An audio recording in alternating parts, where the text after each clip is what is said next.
Emily Mariani sat alone at a wrought iron table, overlooking the terraced olive groves of the Valentini estate, her fingers curled around the stem of a crystal wine glass. The wedding reception for her friend Bianca unfolded in the villa's grand courtyard behind her, a symphony of clinking crystal and laughter that echoed off ancient stone walls beneath strings of golden lights. Emily felt acutely out of place in her modest cream dress, a sparrow among peacocks draped in silk and dripping with jewelry that probably cost more than her yearly salary. She had flown to Umbria to celebrate Bianca's joy, completely unaware that her friend was marrying into a family where power was currency and blood was ink for contracts. Seeking refuge from the overwhelming opulence, Emily had retreated to this quiet corner where the scent of jasmine mixed with something darker, cigar smoke and expensive cologne. She swirled the deep red wine in her glass, watching it catch the light, letting its weight ground her nerves. That's when her gaze landed on him. Across the courtyard, standing near the marble altar like a sentry, was a man who commanded attention simply by existing. Tall and broad-shouldered in a charcoal suit that probably cost more than her rent, he possessed the kind of dark, angular handsomeness that belonged in Renaissance paintings. But it was his stillness that unsettled her, the way his steel-gray eyes swept the crowd with the precision of a predator calculating trajectories. While everyone else laughed and danced, this man remained a stone in a river, unmoved by the current. Diego Valentini, she realized. Bianca's elusive older brother, the one who ran the family business no one spoke about directly. As Emily studied him from her safe distance, an elegant figure materialized in the chair beside her without warning. She startled, wine sloshing dangerously in the glass. Rachele Valentini sat before her in a deep burgundy gown, her silver-streaked dark hair swept into an immaculate chignon, pearls gleaming at her throat. The matriarch's face held a gracious smile, but her hazel eyes burned with barely controlled panic. Before Emily could speak, Rachel leaned in close, bringing with her the scent of lavender and expensive tobacco. "Pretend you're my son's fiancée." Emily blinked, certain she'd misheard over the music. "I'm sorry, what?" Rachele's manicured hand found Emily's wrist beneath the table, her grip surprisingly strong. "Please, cara mia," she whispered urgently. "It's an emergency, just for tonight. I wouldn't ask if lives didn't depend on it." Emily's heart hammered against her ribs. Pretend to be Diego Valentini's fiancée? Her eyes darted involuntarily back to the man in question. He had turned slightly, his jaw tight, scanning the crowd with what she now recognized as tactical assessment. She'd heard Bianca mention Diego was intensely private, that the family hoped he'd settle down to legitimize their operations. She certainly hadn't heard anything about an engagement. She turned back to Rachele, confusion and alarm warring in her chest. The older woman's composure was cracking. Beneath the society matron's polish was raw, maternal terror. Whatever this was, it wasn't a game. A ripple of unease moved through the crowd nearby, drawing Rachele's attention past Emily's shoulder. "That man approaching, Don Andrea Marchetti," Rachele breathed, fear sharpening her voice. "He must believe Diego is engaged. There's no time to explain. Will you help us, Emily? Per favore." Emily followed the older woman's gaze. A man in an ice-white suit was cutting through the crowd like a shark through still water, a younger man flanking him like a weapon. Other guests parted with smiles that looked more like bared teeth. Even the music seemed to quiet as he passed. Don Marchetti moved with the casual menace of someone who'd never been told no and had buried those foolish enough to try. Emily's mouth went dry. She barely knew these people beyond her friendship with Bianca, but Rachele's desperation was visceral, And something primal told Emily that if a man like Marchetti discovered this was a lie, the consequences would be written in blood. Every instinct screamed at her to run, to grab her bag and disappear into the Umbrian night. But Racelli's eyes held hers, a mother begging a stranger to save her son's life. Emily gave a tiny nod, her voice barely a whisper. "All right, I'll do it." Relief flooded Racelli's face like sunlight breaking through storm clouds. In one fluid motion, the matriarch rose and drew Emily up with her, linking their arms together with the easy affection of family. Emily fought to control her trembling as Don Marchetti arrived before them like winter arriving early. "Rachele, buonasera," Don Marchetti greeted in liquid Italian, bending to brush formal kisses near Racelle's cheeks. He was tall and silver-haired, with a courteous smile that never reached the calculation in his obsidian eyes. His gaze shifted to Emily, moving over her like a jeweler assessing a stone's value. "And who is this charming young woman? I don't recall seeing her at previous family functions." Racelle's smile was radiant, betraying nothing. "This is Emily Mariani," she said warmly, squeezing Emily's arm. "My son Diego's fiancée." Emily prayed her smile looked genuine rather than terrified. Don Marchetti's expression flickered. Surprise, then something harder, quickly masked by that thin smile. "Fiancée? Diego is engaged?" He chuckled, but there was no humor in it. How unexpected. The Valentini family's most elusive bachelor finally caught. "It's a very recent development," Rachele replied smoothly. "With Bianca's wedding, we haven't had the opportunity to make a formal announcement." "I see." Don Marchetti's smile remained fixed, but his eyes had gone cold. "The Valentini family is full of surprises this evening." "Only the good kind, I hope," came a low voice from behind them. Emily felt him before she saw him, a presence that changed the air pressure in the space. Diego Valentini materialized at her side with the silent efficiency of a shadow, his hand settling possessively on her lower back. Up close, he was even more formidable. She could feel the coiled tension in his body, the barely leashed violence beneath the expensive suit. Don Marchetti's smile widened, showing too many teeth. "Diego, congratulazioni. You've kept this engagement remarkably quiet." Diego's arm slid fully around Emily's waist, pulling her against his side with practiced ease. His body was warm and solid, but Emily could feel his heartbeat.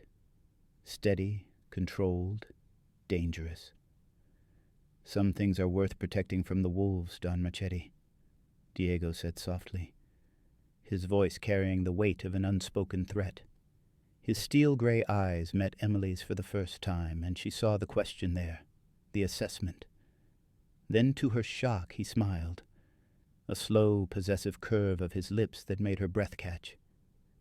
"Isn't that right, amore mio?"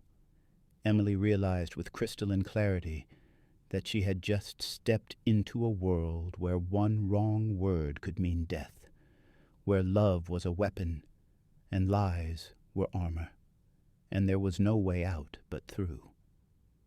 If you're enjoying Emily's dangerous journey into the heart of the Valentini crime family, subscribe now so you don't miss what happens when the facade begins to crack and the real bullets start flying.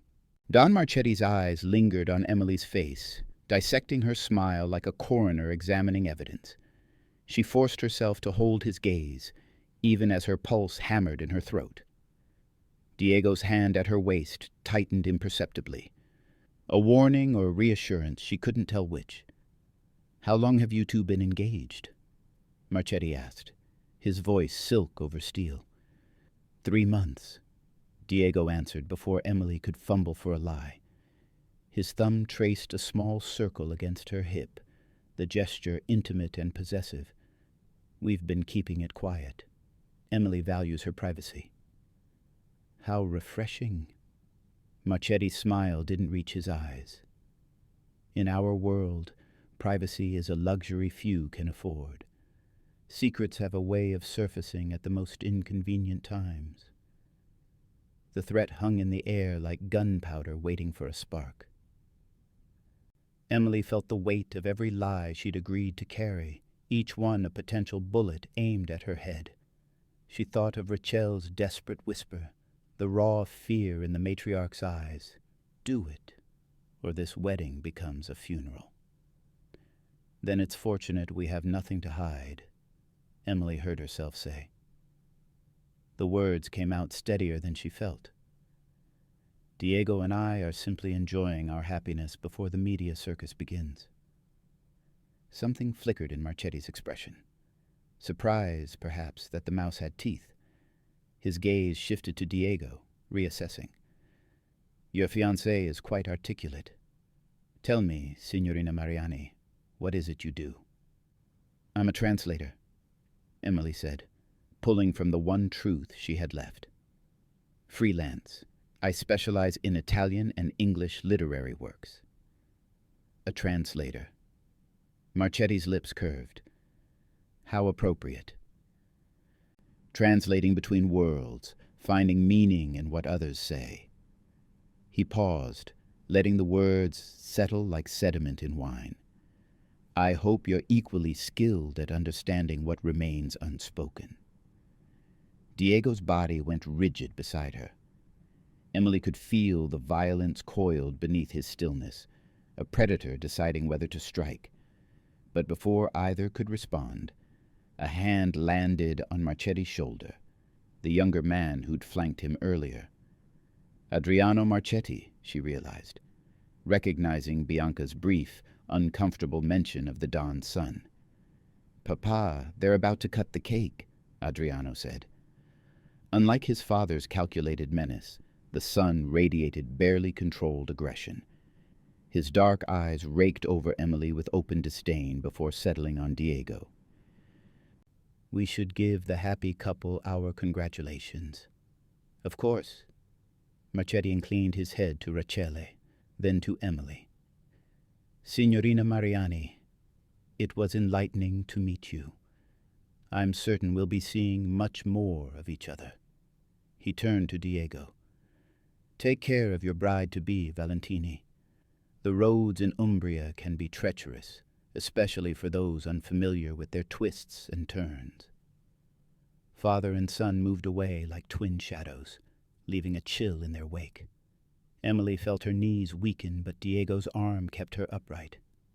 Breathe, he murmured against her hair, the command so quiet only she could hear. To anyone watching, it looked like a lover's whisper. You did well. Rachel stepped closer, her face pale beneath expertly applied makeup. We need to talk. Not here. Her eyes darted across the courtyard to where Marchetti had rejoined a cluster of men in expensive suits. Diego, take her to the east terrace. I'll follow in 5 minutes. Diego nodded once, a sharp military acknowledgement. His hand slid from Emily's waist to her hand, fingers interlacing with a naturalness that belied the circumstances. Come, amore, let's get some air.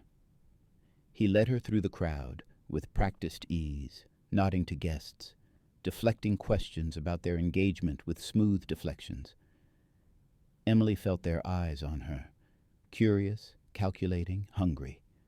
She'd become a variable in an equation she didn't understand, a playing piece on a board where the rules were written in blood. The east terrace jutted out over the hillside, offering a panoramic view of the olive groves that rolled toward the horizon like silver-green waves. The sun hung low, painting everything in shades of amber and crimson. It should have been beautiful. Instead, it felt like a stage set for violence. The moment they were alone, Diego released her hand and stepped away, putting careful distance between them. When he turned to face her, the possessive lover was gone, replaced by something cold and analytical. Who are you really?" His voice was flat, emotionless. "And don't tell me you're just Bianca's friend. No one agrees to what you just did without an angle." Emily's mouth went dry. "I don't have an angle. Your mother asked for help, and my mother is desperate." Diego cut her off, moving closer with predatory grace. "Desperate people make mistakes. Are you a mistake, Emily Mariani?" She lifted her chin, anger cutting through her fear. "You think I wanted this? 1 minute I'm drinking wine at a wedding. The next I'm pretending to be engaged to a man who looks at me like I'm either a threat or a corpse in waiting. Because in my world, strangers are usually both." He studied her face like he was memorizing it for an autopsy report. "Marchetti will dig into your background. If there's anything that doesn't align, anything that suggests this is a performance, then what?" Emily challenged. "He'll kill me. He'll kill you. Your mother already made that abundantly clear. This wedding becomes a funeral, remember?" Diego's jaw tightened. For a long moment he said nothing, just watched her with those steel-gray eyes that seemed to see straight through skin to the frightened woman beneath. Then, surprisingly, his expression softened. Not much, but enough that she could glimpse the human beneath the armor. "She said that?" He looked away, toward the olive groves. "Christ, she must be terrified." "She loves you." The words came out softer than Emily intended. "Whatever Don Marchetti wants, whatever he's threatening, she believes I'm the only thing standing between you and a forced marriage alliance," Diego finished quietly. "Marchetti's been circling for months, waiting for an opening. With Bianca marrying into the Vitali family, he sees weakness, a chance to push his own agenda." He turned back to her. "His daughter, Lucia. He wants me to marry her, merge our territories. If I refused outright, it would be seen as an insult, an act of war." Emily felt the pieces clicking into place. "But if you're already engaged, then he has to back off. For now." Diego's smile was bitter. "You've bought us time, Emily Mariani. The question is, what do we do with it?" Before she could answer, Riccelli appeared in the terrace doorway, her elegant composure fracturing at the edges. "They know," she said, her voice raw with fear. "Marchetti's people are already making calls. We have until morning before they uncover the truth." Emily's world tilted. Until morning. Less than 12 hours before the lie fell apart, and whatever consequences Marchetti had planned came crashing down. Diego looked at his mother, then at Emily, and something shifted in his expression. A decision made, a line crossed. "Then we have work to do," he said quietly. "If Emily's going to be my fiancée, she needs to know exactly what she's signed up for." His eyes held hers, dark and uncompromising. "Starting with why Marchetti didn't come here to celebrate a wedding." Riccelli's hand trembled as she pressed it to her lips. "He came to declare war." The words hung in the twilight air like a death sentence. "He came to declare war." Emily's fingers found the terrace railing, gripping the cool stone to steady herself. Below, the wedding reception continued its choreographed dance of laughter and champagne, oblivious to the storm gathering above their heads. She wanted to ask what kind of war, what they'd done to provoke it, but the answer was already written in Riccelli's terrified eyes and Diego's clenched jaw. "We need to go back down," Diego said, his voice clipped and controlled. "If we're absent too long, Marchetti will notice. He's watching us." "Diego," Riccelli started. "Not now, Mama." He turned to Emily, and she saw the calculation behind his eyes, measuring her worth, her usefulness, her breaking point. "Can you do this? Really do this?" Because the moment we walk back into that courtyard, every move you make, every word you speak, every time you look at me, it all has to be real, convincing. Marchetti's been reading people's lies for 40 years. If he senses hesitation, I understand. Emily's voice came out stronger than she felt. She released the railing and straightened her spine, channeling every performance she'd ever given. Every job interview where she'd pretended to be confident. Every family gathering where she'd smiled through her parents' disappointment. This was just another role, except this time the reviews would be written in blood. Tell me what you need me to do. Something flickered across Diego's face. Respect, maybe, or surprise. Follow my lead, laugh at my jokes even if they're not funny. Touch me like you can't help yourself. Look at me like I'm the only man in the room. That shouldn't be difficult, Emily said before she could stop herself. You're certainly the most dangerous one. Diego's lips quirked, almost a smile. Good. Use that. Fear looks a lot like desire if you frame it correctly. He extended his hand. Shall we? Emily placed her hand in his, feeling the calluses on his palm, the controlled strength in his fingers. As they walked back into the reception, Diego bent close to whisper against her ear. One more thing. When we're around them, call me amore or caro. Make it sound like you've said it 1,000 times before. The warmth of his breath against her skin sent an involuntary shiver down her spine. She hoped it looked like affection, rather than terror. The courtyard had transformed in their absence. White-clothed tables glowed under strings of Edison bulbs, and the wedding cake, a towering creation of cream and gold, commanded attention at the center of the space. Bianca and her new husband were laughing with guests, the picture of joy, while Don Marchetti and Adriano observed from a table near the back like wolves watching a lamb pen. There they are. A well-dressed woman in emerald silk called out, waving them over. Diego, you can't hide your bride all evening. We want details. Emily felt Diego's hand settle at the small of her back, warm and possessive. Apologies, Zia Carlotta, he said smoothly, guiding Emily into the circle of guests. I'm afraid I'm not very good at sharing. The group laughed, and Emily forced herself to lean into Diego's side, letting her hand rest against his chest. She could feel his heartbeat beneath the expensive fabric, steady, controlled, utterly calm. How did he do it? How did he stand here playing pretend while a man who wanted to destroy his family watched from 20 feet away? Tell us how you met, another woman chimed in, her eyes bright with curiosity and champagne. Diego's been impossible to pin down for years. What's your secret? Emily opened her mouth, but Diego beat her to it. I found her in a bookshop in Florence. His voice carried that perfect balance of affection and possession that made her stomach flip. She was translating Dante under her breath, completely lost in the words.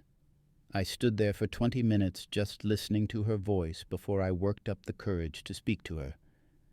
It was a beautiful lie, and the women around them sighed appreciatively. Emily looked up at Diego, matching his fabrication with what she hoped was adoration. You weren't shy at all, she countered, her voice pitched for the audience. You told me Dante was overrated and offered to buy me coffee to debate about it. And you said yes because you couldn't resist proving me wrong, Diego finished, his smile reaching his eyes for the first time. The expression transformed him, softening the predatory edge into something almost genuine. Emily's breath caught despite herself. Amore, she said, testing the endearment. You're still wrong about Dante. I know. He pressed a kiss to her temple, the gesture so natural that for a moment Emily forgot it was performance. That's why I love you. The words should have felt hollow, scripted. Instead, they landed like a physical touch. spreading warmth through her chest that had nothing to do with acting. She blamed it on adrenaline, on fear, on anything other than the dangerous pull she felt toward the man whose arm wrapped around her waist. A deliberate clearing of throat cut through the moment. Don Marchetti stood before them, a fresh glass of wine in his hand, Adriano a half-step behind. The crowd around them instinctively retreated, creating space for the predator to move. "Such a touching story," Marchetti said, his tone suggesting he found it anything but. "Young love is a rare gift in our world, Diego. So often marriages are matters of strategy rather than passion. Alliances built on practical foundations rather than romantic fantasies." Diego's body went rigid against Emily's side, but his voice remained casual. "I'm fortunate, then, to have found both strategy and passion in the same woman." "Indeed." Marchetti's gaze slid to Emily, assessing and cold. "Though I wonder, Signorina Mariani, if you understand the full scope of what you're marrying into. The Valentini family has deep roots in Umbria, but also deep complications, obligations to the old ways, debts that must be honored." "My fiancée understands perfectly," Diego interjected, but Marchetti raised a hand. "Please, let her speak. I'm curious to hear her perspective. After all, she's about to become part of our extended family. Our traditions will become her traditions, our enemies." He smiled, showing too many teeth. Her enemies. Emily felt every eye in the courtyard turn toward her. The weight of their attention pressed against her skin like a physical force. She thought of Rachel's desperation, of the fear that had driven a mother to gamble with a stranger's life. She thought of Diego's warning on the terrace.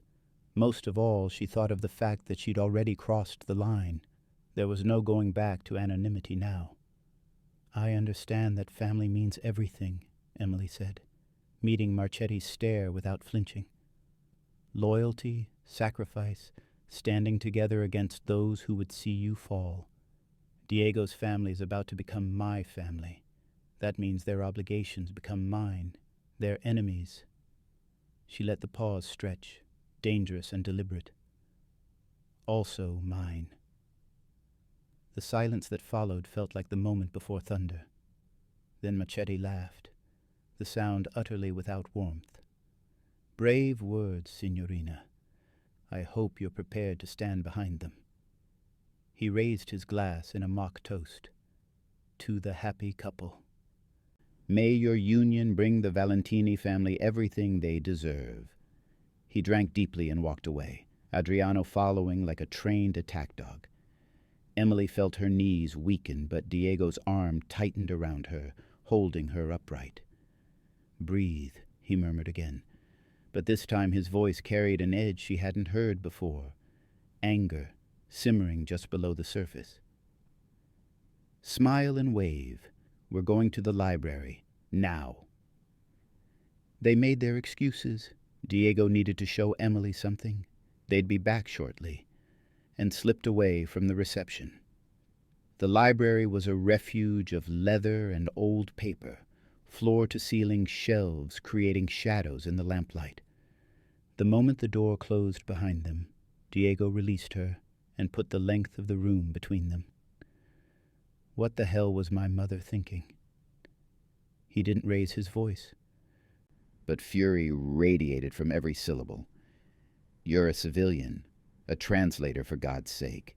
This isn't some romance novel where love conquers all. This is real," Emily finished, her own anger rising to meet his. "You think I don't know that? You think I didn't see the way Marchetti looked at me like he was deciding which knife to use? I'm terrified, Diego, but I'm here. I agreed to this. So either tell me what I need to know to survive it, or let me walk away right now." Diego stared at her, chest heaving, his control finally cracking. "You can't walk away. Don't you understand? The moment you agreed, the moment you stood beside me and claimed to be mine, You became a target. He crossed the room in 3 strides, gripping her shoulders. You're no longer a guest at this wedding, Emily. You're a piece on the board. And Marchetti will use every resource at his disposal to prove you're a lie, because if you are, it gives him the excuse he needs to move against my family. Then we don't give him that excuse, Emily said, her voice steadier than her hands. We make him believe it, all of it. Diego's eyes searched hers, and for a moment she saw past the cold control to the man beneath. Exhausted, burdened, carrying the weight of an empire built on violence. You have no idea what you're agreeing to. Then tell me. Diego exhaled slowly, the sound carrying the weight of years. He released Emily's shoulders and moved to a sideboard where crystal decanters caught the lamplight like amber and ruby. Without asking, he poured 2 fingers of whiskey into a glass and held it out to her. Marchetti wants control of the Umbrian territory, he said as she accepted the glass. My father has held it for 30 years. Ports, distribution networks, legitimate businesses that wash everything clean. Marchetti's been circling like a vulture, waiting for weakness.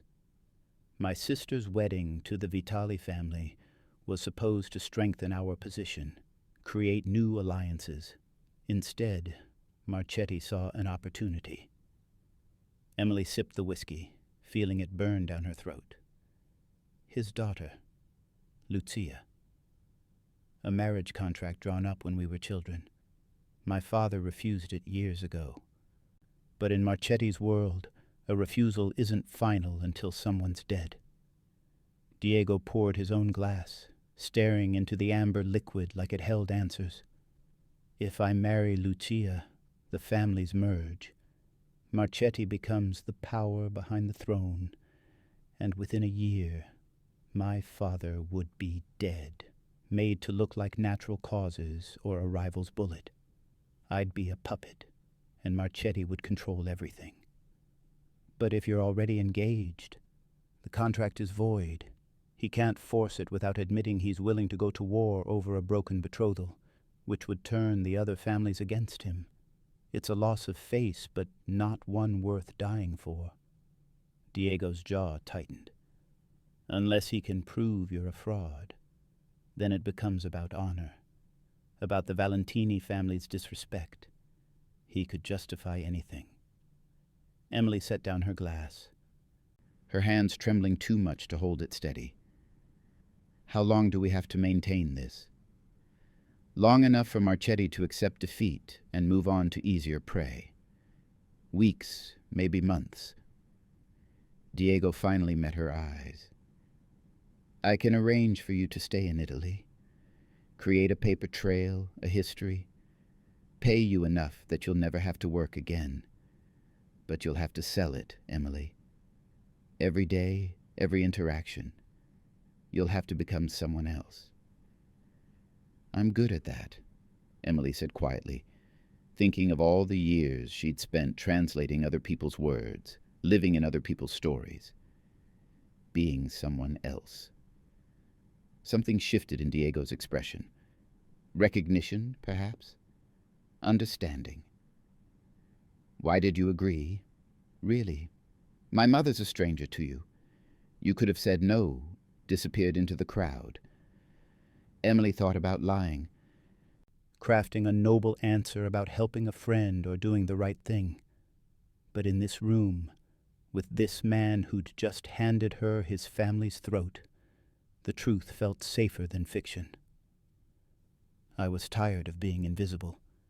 My whole life I've been the person in the background, watching everyone else live. For once, I wanted to matter. Even if it's terrifying, even if it's a lie. Diego studied her for a long moment, and when he spoke, his voice had lost its edge. It's not entirely a lie. You matter now, to my family's survival, to... He paused, seeming to search for words. To me. The admission hung between them, fragile and dangerous. Before Emily could respond, Diego set down his glass and straightened. We should return to the reception. But first, He pulled a small velvet box from his jacket pocket. Inside was a ring, an emerald surrounded by diamonds, antique and breathtaking. My grandmother's. You'll need to wear it. Emily's hands shook as Diego slid the ring onto her finger. It fit perfectly, as if it had been waiting for her. The weight of it felt like a shackle and a promise all at once. "Come," Diego said, offering his arm. "Let's give them a show." They emerged onto a balcony that overlooked the olive groves, where the setting sun painted everything in shades of gold and crimson. Below, the reception had moved into full celebration, dancing, laughter, the clinking of glasses. From this height, it looked almost innocent, beautiful even. "It's lovely," Emily said softly. "I can see why your family has fought to keep it." Diego leaned against the railing, his profile sharp against the dying light. "My father used to bring me here when I was young. He'd point to the groves and say, 'Everything you see, Diego, comes with blood. Our ancestors bled for it. We maintain it with blood, and one day you'll shed blood to keep it.'" I was 8 years old. Emily's chest tightened at the image, a child being taught that violence was inheritance, that love and brutality were inseparable. "That's a heavy crown for a boy to wear." "It only gets heavier." Diego's voice was distant, lost somewhere in memory. "But you learn to carry it, or it crushes you." On impulse, Emily reached out and touched his hand where it gripped the railing. Diego's fingers instinctively curled around hers, and for a moment they stood there in silence, two strangers bound by circumstance and lies, watching the sun sink into the Umbrian hills. "Thank you," Diego said quietly, "for not running." Emily squeezed his hand. "Thank you for catching me when I almost did." The moment was broken by a flash of movement below. Emily's translator's eye, trained to observe, to notice patterns in language and behavior, caught a figure slipping away from the celebration, a man in a dark suit, moving with purpose toward the far wing of the villa. Something about his posture, the furtive glance over his shoulder, set off alarm bells in her mind. "Who is that?" she asked, pointing. Diego followed her gaze, and his expression darkened. "Antonio, my father's cousin." "Why?" "He's leaving the reception, alone, and he looks—" Emily searched for the word. "Guilty." Diego's jaw tightened. "Antonio's always been ambitious, resentful that my father controls the family instead of him, but he's blood." "He wouldn't—" "People do strange things when they want power," Emily interrupted, remembering Marchetti's predatory smile, his talk of old debts and obligations. "Maybe you should check on him." "Maybe you should go back to the party," Diego countered. But there was uncertainty in his voice now. "If Antonio is up to something, it's family business." "I thought you said I was family now," Emily replied, already moving toward the balcony doors. "Besides, I'm good at being invisible. He won't even know I'm there." Before Diego could protest, Emily slipped back into the villa's corridors, following the path Antonio had taken. Her heart hammered against her ribs, but her feet moved with surprising confidence. The translator in her, the watcher, the woman who'd spent her life observing from the margins. This was her element.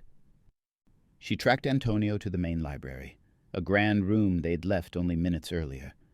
Through the partially open door she heard voices, low, urgent, speaking in rapid Italian. Emily pressed herself against the wall and listened. "Everything is arranged. When the lights go out for the dawn's toast, your men move. Make it look like a heart attack. The old man's health has been failing. No one will question it." Antonio's voice bitter and eager. "And the son?" A second voice, rougher, with a Sicilian accent Emily recognized from crime films. Diego will be occupied with his little fiancée. By the time he realizes what's happening, it will be too late. Marchetti will move in as the grieving ally, offering protection. Within 6 months, the Valentini empire will be his. Emily's blood turned to ice. When the lights go out for the toast, the dawn falls. They were planning to assassinate Diego's father. Tonight, here. She needed to get back to Diego, to warn him, but as she turned to leave, her heel caught on the Persian rug. The small sound was enough. The conversation inside stopped abruptly. "Did you hear something?" the rough voice asked. Emily's heart stopped. She looked around frantically, spotting heavy velvet curtains near a window alcove. She dove behind them just as the library door swung fully open. Through the gap in the fabric, she could see Antonio and another man, muscular, cold-eyed, unmistakably a killer, scanning the hallway. "Probably just wedding guests," Antonio muttered. But he stepped fully into the corridor, his eyes narrowed. Emily held her breath, pressing herself against the cool stone wall, praying the curtain's shadow would hide her. She could hear Antonio's footsteps coming closer, could see his silhouette through the fabric. Her pulse thundered so loudly she was certain he could hear it. A burst of laughter echoed from the reception hall, followed by applause. The distraction was enough. Antonio hesitated, then turned back to his companion. "We need to move. The toast will be in 20 minutes. Get into position." They disappeared back into the library, and Emily counted to 10 before emerging from her hiding place. Her legs felt like water, her hands shaking so violently she had to clasp them together. She moved through the corridor with forced calm, every instinct screaming at her to run. She found Diego near the champagne fountain, laughing at something Bianca was saying. The moment their eyes met, his smile faltered. He must have seen the terror in her face, because he immediately excused himself and crossed to her side. "What happened?" he demanded, his hand finding the small of her back in what looked like affection, but felt like support. "Your cousin," Emily whispered, barely able to form the words. "Antonio. He's working with Marchetti. They're going to kill your father during the toast. Diego, they're going to—" "When?" Diego's voice was steel wrapped in ice. "When the lights go out. They said 20 minutes. Diego's eyes swept the reception, calculating, assessing. Emily could see the shift in him, from society gentleman to something far more dangerous, a warrior preparing for battle. "Stay close to me," he said quietly. "And Emily, whatever happens next, don't scream." Diego moved through the crowd with predatory efficiency, his hand never leaving Emily's back. To anyone watching, they were simply a couple finding their seats for the evening's final ceremony, the father's toast to the bride. But Emily could feel the tension radiating from Diego's body, coiled and ready to strike. "Where's your father?" Emily whispered as they navigated between tables. "Head table, with Bianca and her husband." Diego's eyes never stopped moving, cataloging faces, positions, exit points. "I can't warn him without tipping off Antonio. If they know we're onto them, they'll change the plan. Strike somewhere else, some other time. So what do? We stop them here, now." Diego's jaw was set, his voice cold with lethal intent. "I need you to remember exactly where that hitman was positioned when you heard them talking. Can you do that?" Emily closed her eyes, forcing her panicked mind to reconstruct the library corridor. "He walked out first, turned left toward the service entrance. If he's setting up for a shot during the toast—" She opened her eyes, scanning the reception space. The courtyard was ringed with marble pillars, each one wide enough to hide a man. There, the left side near the fountain, It has a clear sight line to the head table. Good girl. Diego's hand squeezed hers briefly before releasing it. Stay near the back. When the lights go out. I'm not staying in the back, Emily interrupted. If something goes wrong, if you can't get to him in time. Emily, I'm already in this, Diego. You said it yourself. I'm a target now. I might as well be useful. Before Diego could argue, the ambient music faded and a microphone crackled to life. The wedding coordinator's voice rang out cheerfully. Ladies and gentlemen, if you could please take your seats. Don Valentini would like to offer a toast to the happy couple. The crowd settled into an expectant hush. Emily felt Diego's hand find hers again beneath the table, his thumb tracing her knuckles in what might have been reassurance or goodbye.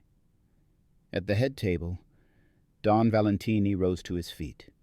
He was an imposing figure even in his 70s, silver-haired, broad-shouldered, with Diego's same steel-gray eyes. Rachele sat beside him, her face composed but pale.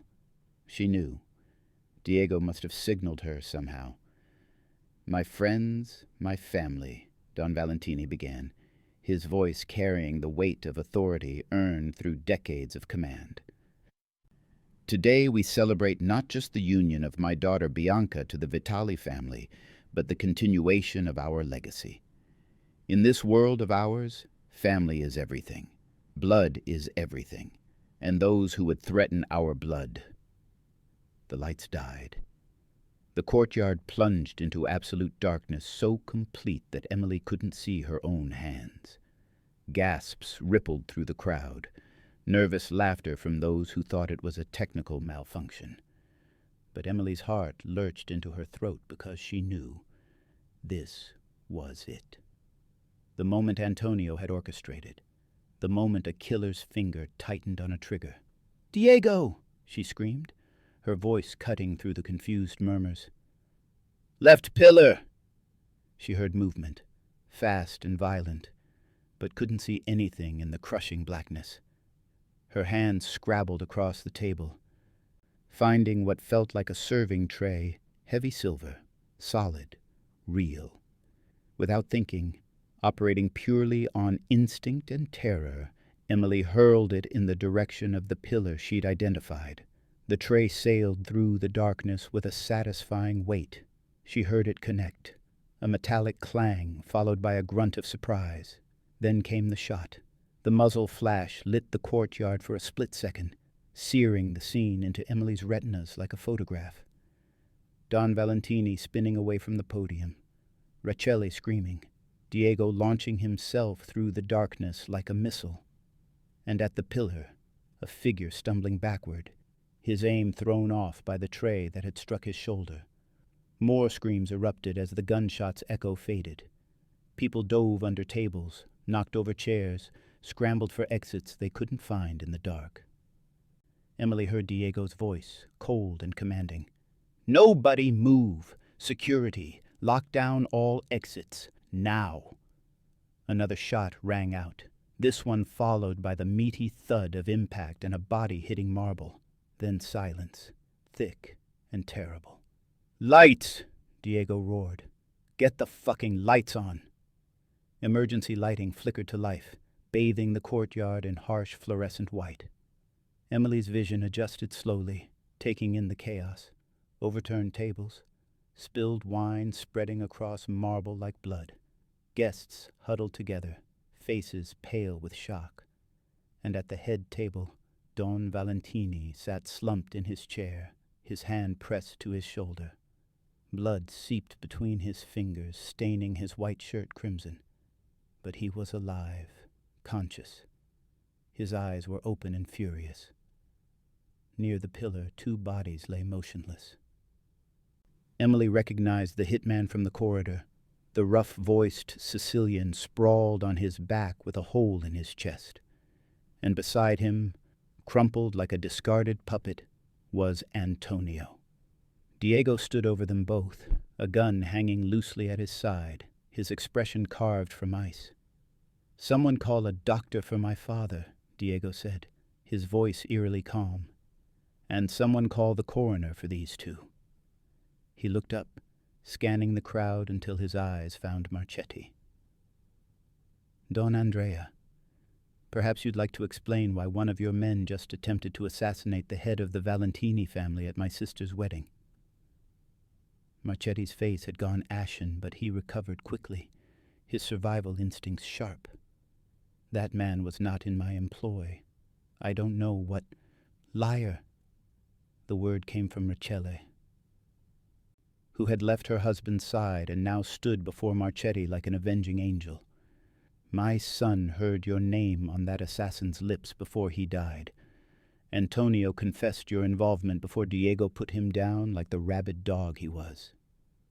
It was a lie. Diego had killed them both too quickly for confessions, but it was a beautiful lie, delivered with such conviction that murmurs of agreement rippled through the crowd. In their world, Emily realized, perception was reality. Truth was whatever story gained traction first. Marchetti looked around, seeing the faces of the other families hardening against him. He'd miscalculated catastrophically. Not only had the assassination failed, but he'd been publicly implicated. His power, built on fear and respect, was crumbling in real time. "You have no proof," Marchetti said, but his voice lacked conviction. "I have a dead cousin who betrayed his blood for your promises," Diego replied, moving closer. His gun remained at his side, but the threat was implicit. "I have a wounded father who deserves justice, and I have a room full of witnesses who just saw your man try to kill him." He paused, letting the words sink in.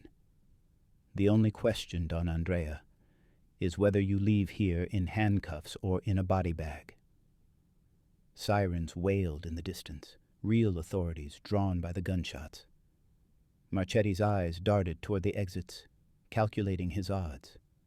Beside him, Adriano shifted his weight, hand moving toward his jacket. "Don't!" Emily's voice surprised everyone, including herself.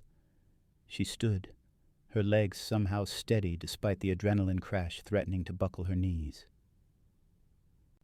"Don't make this worse for your family than it already is." Marchetti's gaze swung to her, and she saw murder in his eyes. But she also saw defeat. He was a cornered animal, and cornered animals had two choices: fight or surrender. "This isn't over," Marchetti said quietly, directly to Diego. "You may have won tonight, but it is over." Diego's voice cut like a blade. "Your alliance with my cousin is exposed. Your assassination attempt failed. And everyone in this room now knows that the great Don Andrea Marchetti tried to murder a man at his daughter's wedding." He smiled, cold and merciless. "You're finished. Leave Umbria, tonight, or I'll finish the job Antonio couldn't." For a long moment, Marchetti stood frozen. Then, with visible effort, he straightened his jacket and turned to leave. Adriano followed, but not before shooting Diego and Emily a look of pure hatred. The moment they disappeared into the night, Emily's knees finally gave out. Diego caught her before she hit the ground, his arms wrapping around her with surprising gentleness. "I've got you," he murmured against her hair. "You're safe. You did it, Emily. You saved him." Emily looked past Diego's shoulder to where Don Valentini was being tended by family members, the wound already being bandaged. The old man met her eyes across the courtyard and nodded once. A warrior's acknowledgement of another warrior. She'd thrown a serving tray in the dark and changed the trajectory of a bullet. She'd screamed a warning that saved a man's life. She, Emily Mariani, the translator who preferred watching from the shadows, had stepped into the light armed with nothing but instinct and stupid courage, and somehow, impossibly, she'd survived. "What happens now?" she whispered. Diego pulled back to look at her, and for the first time since they'd met, His smile was genuine. Now we finish this. The villa's study had been converted into a makeshift war room. Don Valentini sat in a leather chair, his shoulder freshly bandaged, while Rachele hovered nearby with the fierce protectiveness of a lioness.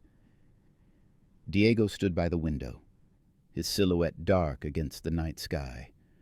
Around them, the inner circle of the Valentini family had gathered, uncles, cousins, trusted captains, their faces grim with the aftermath of violence. Emily sat in the corner, still trembling from the adrenaline crash. A blanket someone had draped over her shoulders, doing nothing to warm the ice in her veins.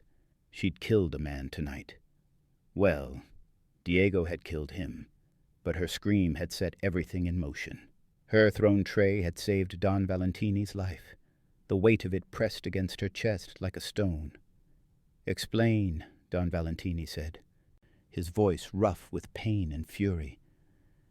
"Explain how my own blood tried to put me in the ground at my daughter's wedding." Diego turned from the window, his face carved from granite. "Antonio was working with Marchetti. We don't know for how long, but long enough to coordinate tonight's attack.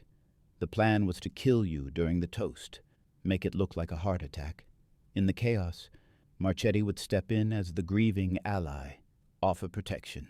Within months, he'd control everything." Murmurs of rage rippled through the room. One of the uncles, Luca, Emily remembered, slammed his fist on the desk. Antonio was family, blood. How could he? "Ambition," Rachele said coldly. "Antonio always resented that my husband controlled the family instead of him. Marchetti promised him power, position. All he had to do was betray everything we are. How do we know this?" Don Valentini's eyes swept the room, landing on Diego. "What proof do we have beyond suspicion?" This was the moment. Emily felt every gaze shift toward her, the stranger in their midst, the civilian who'd stumbled into their world of blood and betrayal. She stood slowly, the blanket falling from her shoulders. "I heard them," she said, her voice steadier than she expected. "In the library before the toast. Antonio was speaking with one of Marchetti's men, the one Diego killed. They were finalizing the plan. Antonio said, 'When the lights go out for the Don's toast, your men move, make it look like a heart attack.'" The room erupted, voices overlapping, accusations flying, demands for justice. Don Valentini raised his hand, and silence fell like a hammer.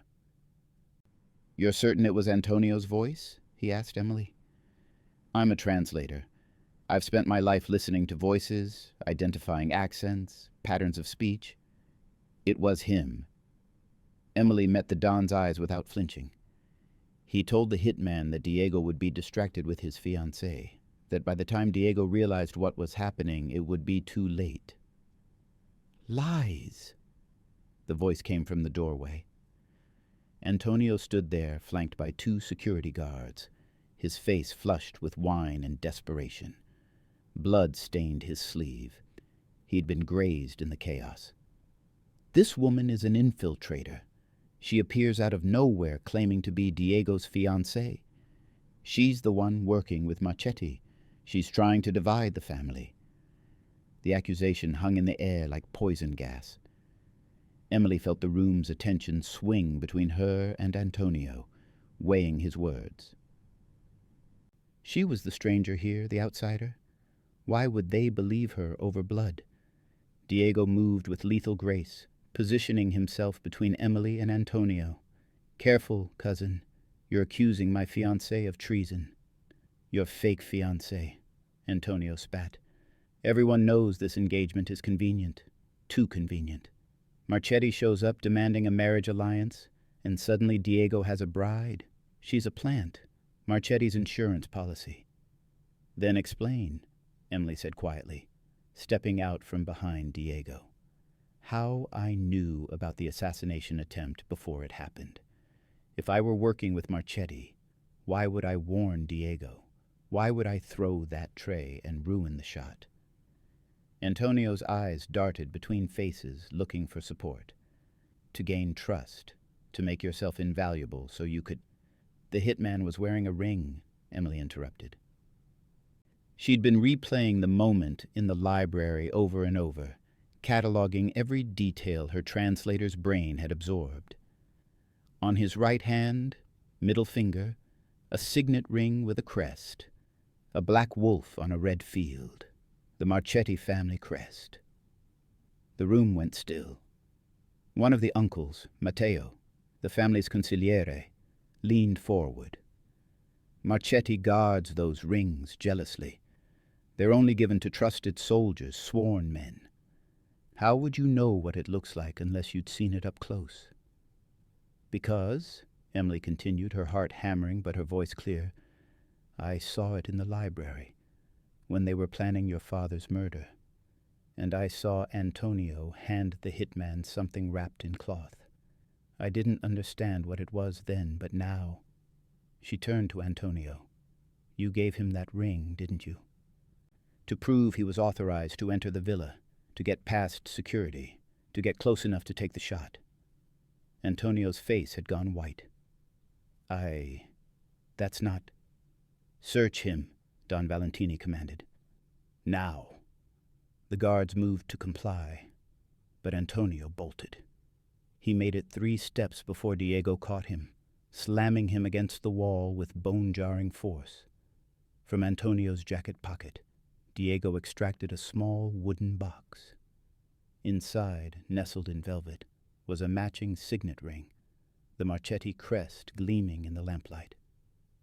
You son of a bitch, Diego breathed. You actually thought you'd get away with this. Antonio struggled, but Diego's grip was iron. I did it for the family. Your father is weak, Diego. He's let sentiment cloud his judgment.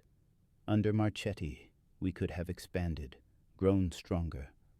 Under Marchetti, we would have been slaves, Don Valentini said, his voice like a judge pronouncing sentence. You betrayed your blood for the promise of power you would never have received. Marchetti would have used you until you were no longer useful, then discarded you like trash. What do you want me to say? Antonio's voice cracked, desperation bleeding through. That I'm sorry? That I regret it? I'm not. The only thing I regret is that the bullet missed. The words sealed his fate. Diego released him, stepping back with visible disgust. The guards closed in, dragging Antonio toward the door. As he passed Emily, he spat at her feet. You think you've won? You're nobody, a translator playing dress-up. Marchetti will never forget this. His son Adriano will never forget. They'll come for you, signorina. And when they do, your fake fiancé won't be able to save you. Then he was gone, his threats echoing in the sudden silence. Emily's legs finally gave out. She sank into the nearest chair, her whole body shaking. She'd done it. She'd proven Antonio's guilt, saved the Don's life, and painted an even larger target on her back in the process. Don Valentini rose slowly, his age and injury evident in the careful way he moved. He crossed to where Emily sat and extended his hand. She took it, allowing him to pull her to her feet. Emily Mariani, he said formally, his voice carrying the weight of ceremony. You have saved my life tonight. You have exposed a traitor in our midst, and protected this family with courage that would shame many of my own blood. For this you have my gratitude and my protection. Whatever you need, whatever you ask, it is yours. I don't want anything, Emily whispered. I just want to survive, Don Valentini finished gently. I know, and you will, because you are no longer just pretending to be part of this family, Cara. As of tonight, you are family, by blood spilled and blood saved. Do you understand? Emily looked around the room, seeing the nods of agreement, the acceptance in their faces. She'd crossed a line tonight that couldn't be uncrossed. She'd stepped from the shadows into the light, and the light had burned away any possibility of returning to her old life. Her eyes found Diego. He stood watching her with an expression she couldn't quite read. Pride, perhaps, mixed with something darker, something like possession. "I understand," Emily said. Don Valentini squeezed her hand once, then released it. "Good. Because Marchetti won't let this stand. Antonio was right about one thing. They will come for us. For you. We need to be ready." "How long do we have?" Diego asked. "Days, maybe. Adriano is hot-headed, impulsive. He'll want revenge for his father's humiliation." The Don turned to his son. "Double the security. Call in our allies. And Diego?" He paused, his expression softening. "Keep your fiancée close. She's worth more than gold now, to us and to our enemies." Diego nodded, his jaw set. "She doesn't leave my sight." As the meeting dissolved and family members dispersed to carry out orders, Diego approached Emily. He didn't say anything, just took her hand and led her out onto a small balcony overlooking the olive groves. The night air was cool and clean, washing away the smell of gunpowder and blood. In the distance, Emily could hear the last of the wedding guests being escorted away by security, their celebration shattered by violence. "You saved my father's life," Diego said finally. "Not just tonight, but your quick thinking, your observation. If you hadn't overheard Antonio, if you hadn't warned me." He trailed off, unable to finish. "I did what anyone would do," Emily replied. "No." Diego turned to face her, his hands finding her shoulders. "You did what a warrior does, what family does. And now—" He paused, seeming to struggle with words. "Now we're bound by more than a convenient lie. Blood debt is sacred in our world. You're mine to protect now, Emily, mine to keep safe. Do you understand what that means?" Emily thought about Antonio's threats, about Adriano Marchetti's hatred, about the target she now wore like a crown. "It means the war is just beginning," she said. Diego's smile was sharp as a knife. "It means we fight it together." The radio on Diego's belt crackled to life before Emily could respond. A voice spoke rapid Italian, clipped, urgent. Diego's expression hardened as he listened. "What is it?" Emily asked, though part of her already knew. Nothing good came through radios at this hour, not after a night soaked in blood and betrayal. Marchetti and what's left of his men just broke through the perimeter. They're heading for the mountain pass, the old smuggler's route to the coast. Diego was already moving, his hand finding the gun at his back, checking the magazine with practiced efficiency. If they make it through, they'll disappear into Sicily. We'll never touch them. "Then stop them," Emily said. Diego paused at the doorway, turning back to look at her. "This isn't your fight anymore, Emily. You've done enough. Stay here where it's safe." "Safe?" Emily laughed, the sound bitter and sharp. "Antonio just threatened me in front of your entire family. Marchetti's son watched me ruin his father's plan. You think I'll ever be safe again?" She crossed to him, her jaw set. "Besides, I know what Antonio looks like in the dark. I've been watching him all night. Your men might hesitate, might second guess. I won't." Diego studied her face, and Emily could see the war playing out behind his eyes, the instinct to protect warring with the knowledge that she was right. Finally he nodded once, sharp and decisive. "Stay behind me. Do exactly what I say when I say it. If I tell you to run, you run. Understood?" "Understood." They moved through the villa like ghosts, Diego navigating the corridors with the confidence of someone who'd walked them since childhood. Outside, the night had turned cold, the earlier warmth burned away by violence. A black SUV idled in the courtyard, engine running, two of Diego's men in tactical gear already inside. Diego pulled open the passenger door for Emily, then circled to the driver's side. The moment they were seated, he threw the vehicle into gear, and they roared out of the estate, gravel spraying beneath the tires. The road to the mountain pass was narrow and winding, carved into the hillside centuries ago by people who valued secrecy over comfort. On one side, the land dropped away into darkness. On the other, rock face rose like a wall. The SUV's headlights carved through the night, revealing glimpses of olive trees and ancient stone markers. "How far ahead are they?" Emily asked, gripping the door handle as Diego took a curve at a speed that seemed to defy physics. 5 minutes, maybe less. They have 2 vehicles, the lead car with Marchetti and his son, the second with Antonio and their remaining security. Diego's eyes never left the road, his hand steady on the wheel. Marco's team is setting up a blockade at the far end of the pass. We're the hammer, they're the anvil. One of the men in the back seat, a scar-faced veteran named Vito, leaned forward. "Boss, we're getting reports of gunfire ahead. They're shooting their way through civilian vehicles." Diego's jaw tightened. "Bastards. They'll kill anyone who gets in their way." He glanced at Emily. "Last chance to change your mind." Emily thought about the ordinary life she'd left behind, translating manuscripts in her quiet apartment, drinking tea alone, watching the world from safe distances. That woman felt like a stranger now, someone from a different lifetime. "Drive faster," she said.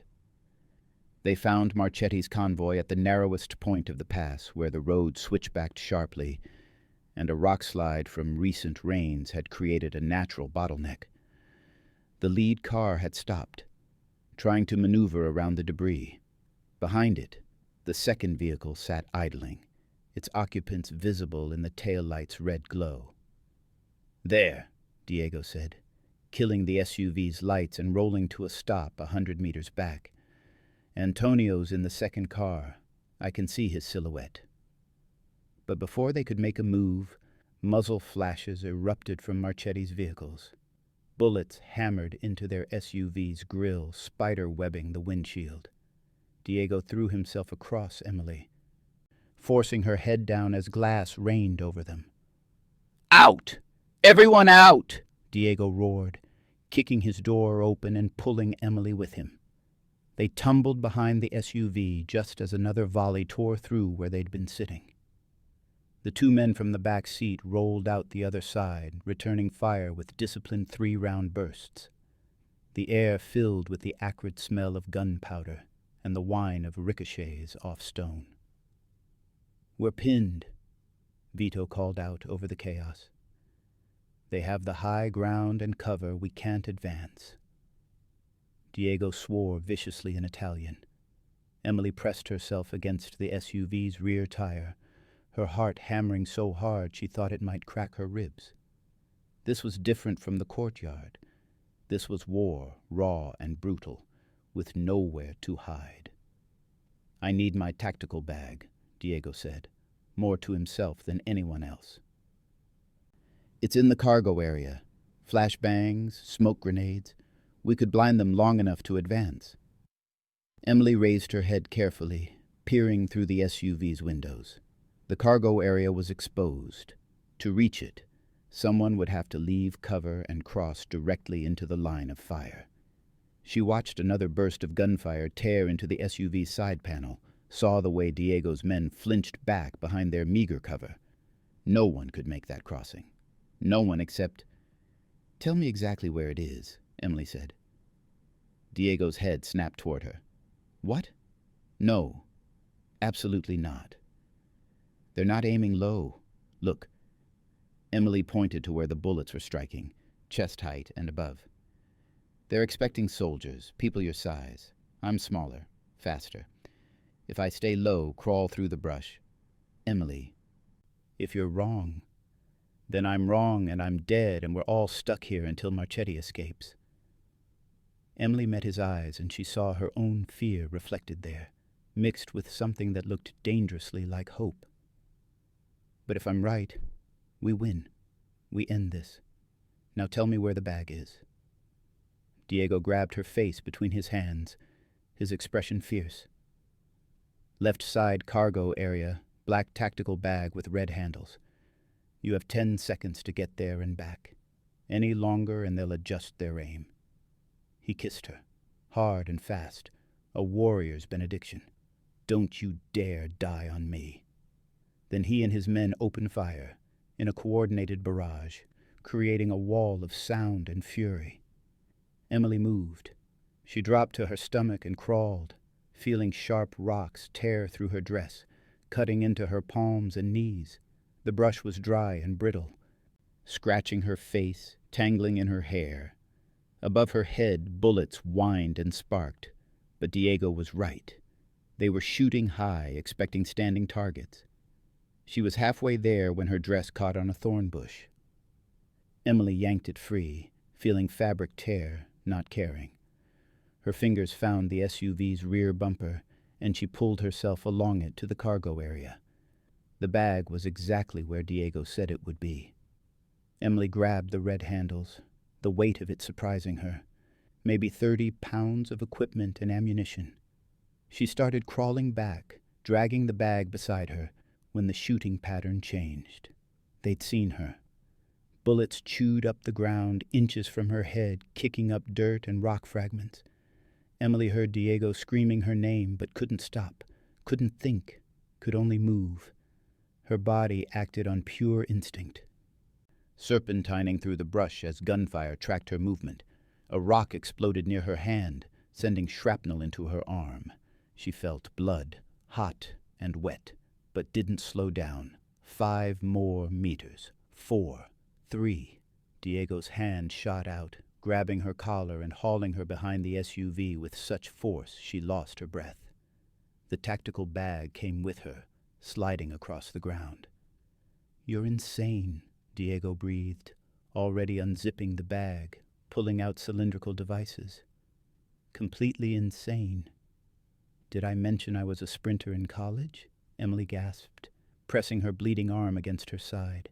The adrenaline was so thick in her veins she barely felt the pain.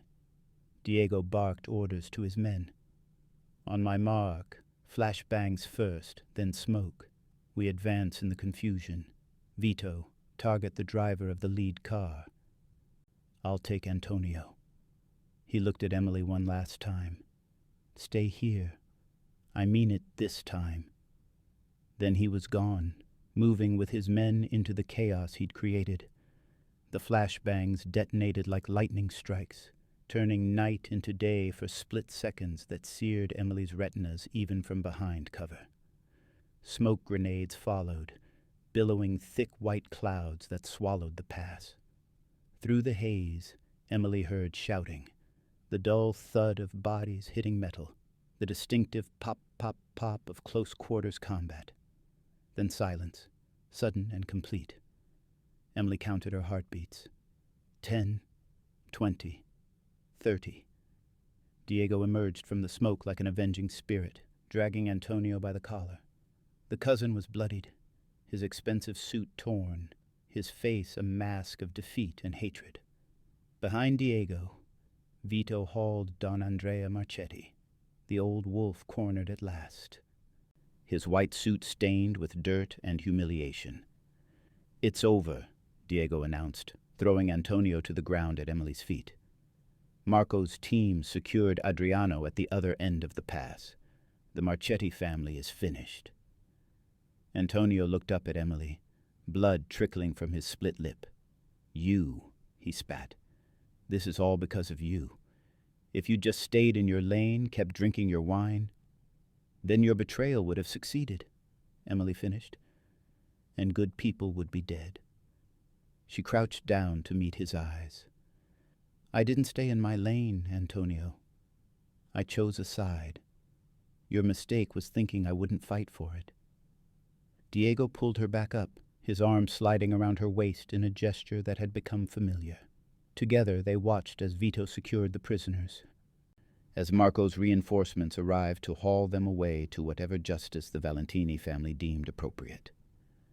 The night smelled of gunpowder and victory. "You crawled through fire for me," Diego said quietly, examining the cuts on Emily's arms with gentle hands.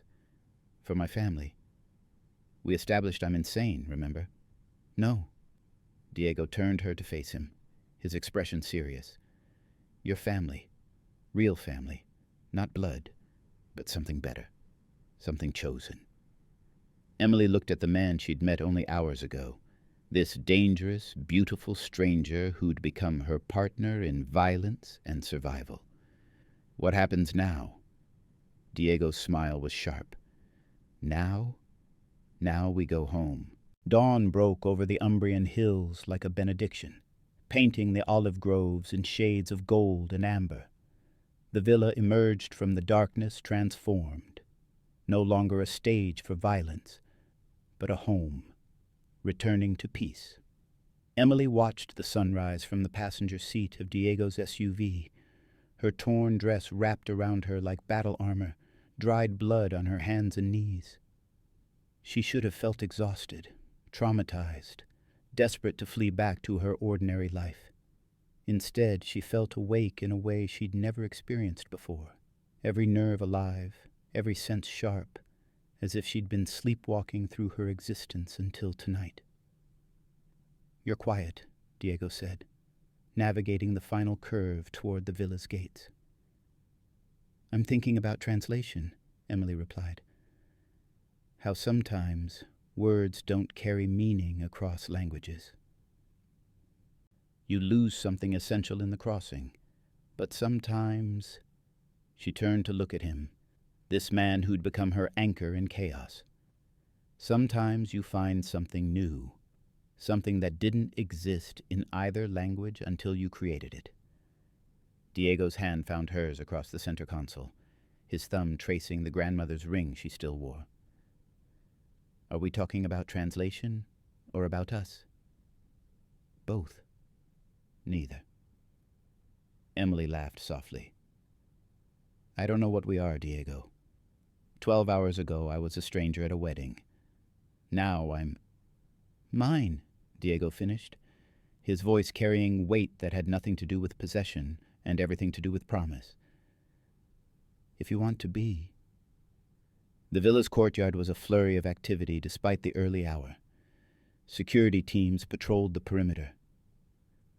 Staff cleaned the remnants of the reception, overturned tables righted, blood-stained, scrubbed from marble. Don Valentini stood on the terrace, his arm in a proper sling now, speaking in low tones with his consigliere. When he saw the SUV approach, relief flooded his weathered features. Rachele rushed down the steps before Diego had even killed the engine. She pulled the door open and dragged Emily into a fierce embrace that smelled of lavender and tears. "Pazza ragazza," Rachele murmured. "Crazy girl. My son told me what you did, crawling through gunfire like some kind of action hero." She pulled back, cupping Emily's face with trembling hands. "You could have died." "But I didn't," Emily said simply. "We won." "Yes." Rachele's smile was fierce and proud. "You did."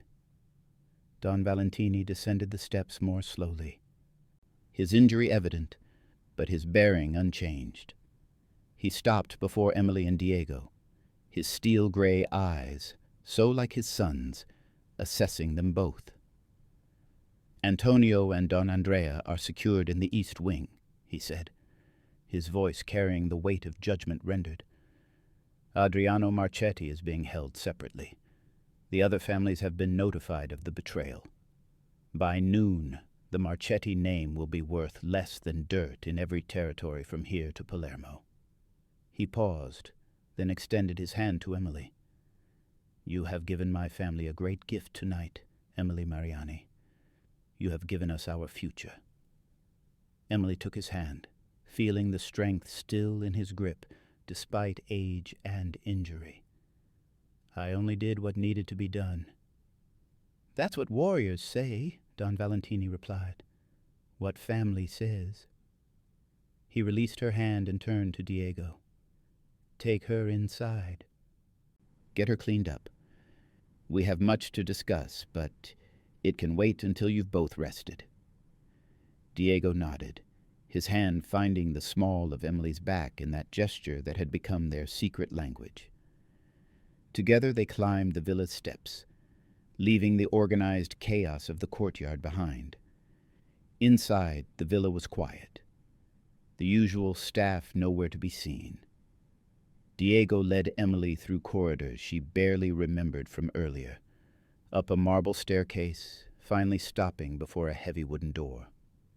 My rooms, he said, pushing the door open to reveal a suite that was surprisingly simple.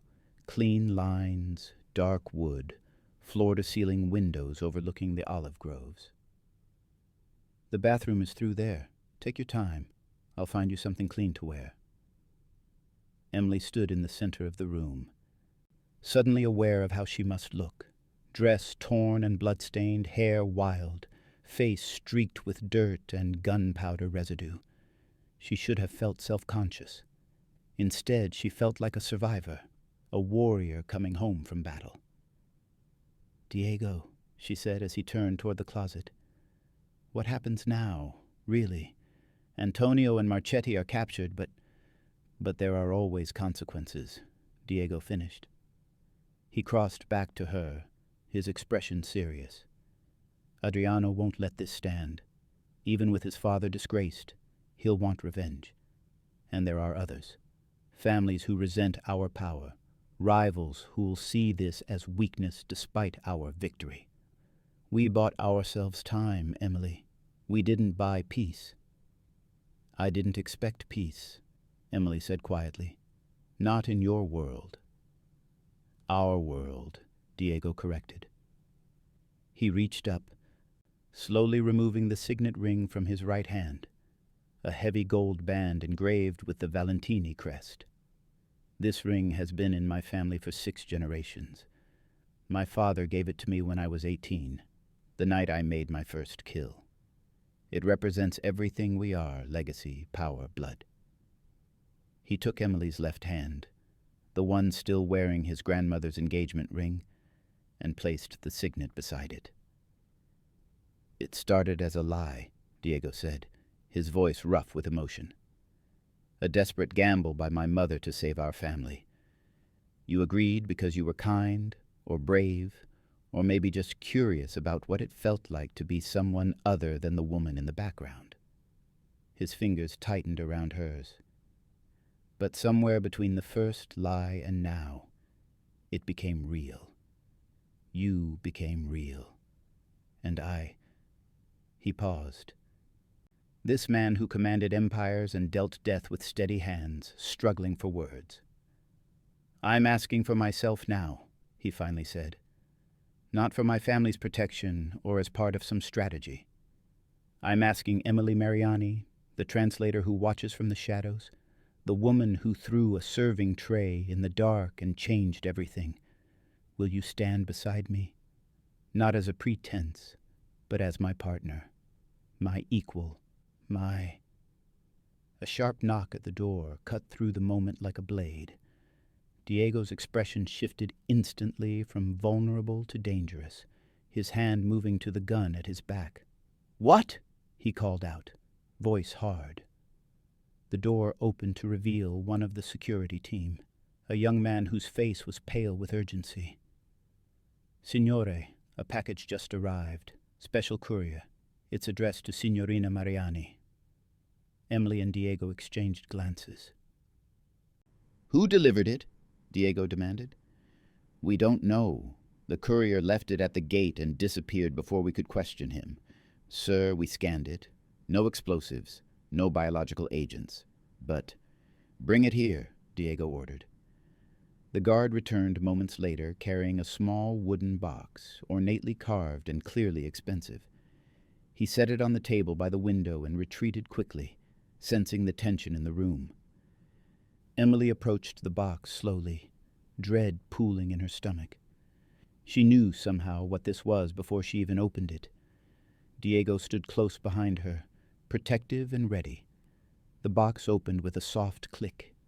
Inside, nestled in black velvet, was a straight razor, the blade polished to a mirror shine, the handle inlaid with mother of pearl.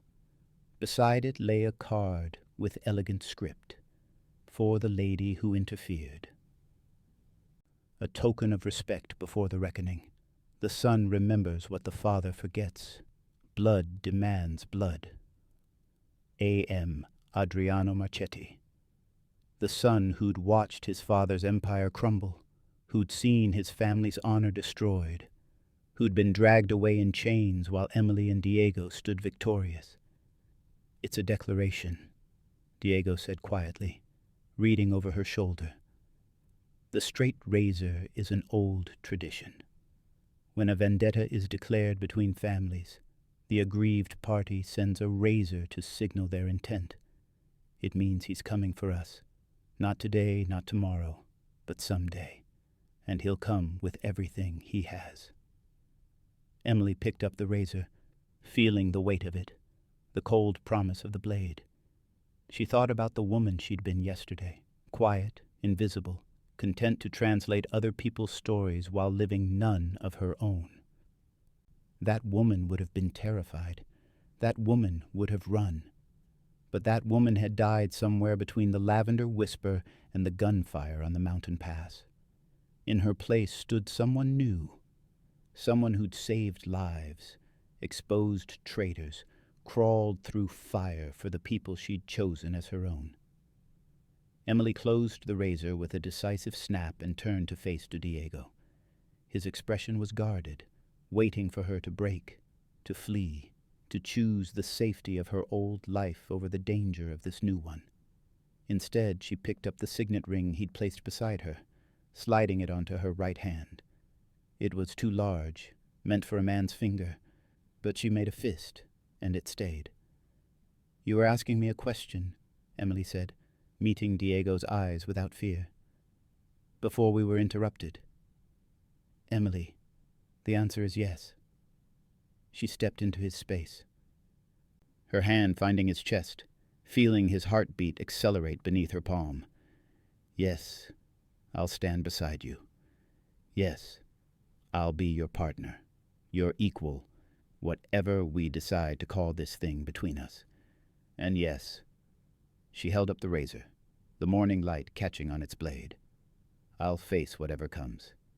Adriano Marchetti, his vendetta, the next threat, and the one after that. But not alone. Never alone again."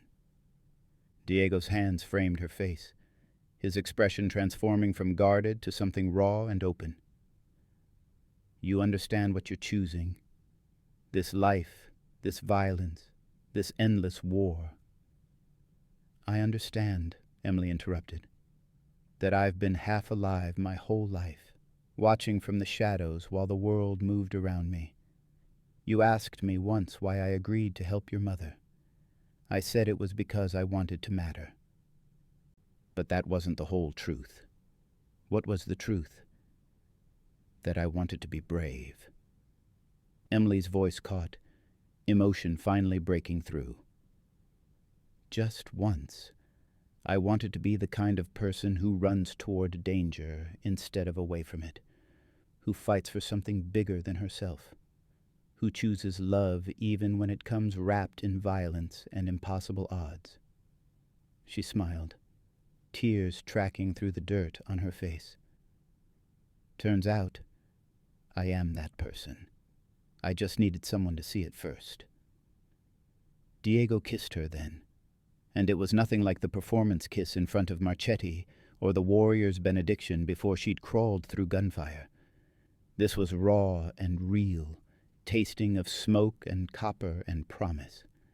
His hands tangled in her hair, hers fisted in his shirt. And for a moment the world narrowed to just this.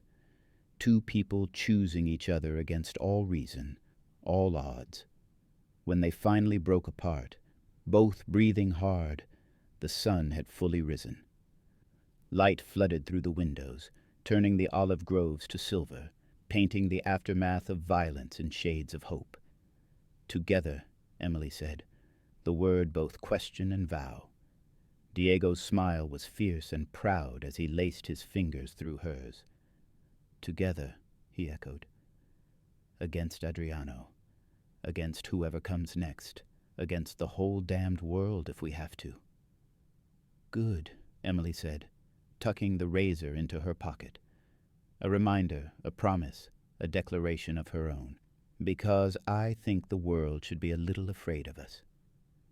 Outside, the villa came to life, staff bustling, family gathering, the business of empire continuing despite blood and betrayal.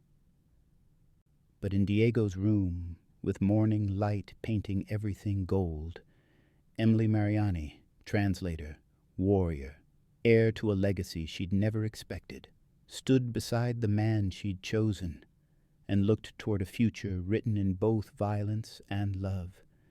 The fake engagement was over. The real partnership was just beginning. And somewhere in Sicily, Adriano Marchetti sharpened his knives and waited. But Emily wasn't afraid anymore. She'd found her voice, her courage, her place in a world that was beautiful and brutal in equal measure. And she was ready for whatever came next. Together.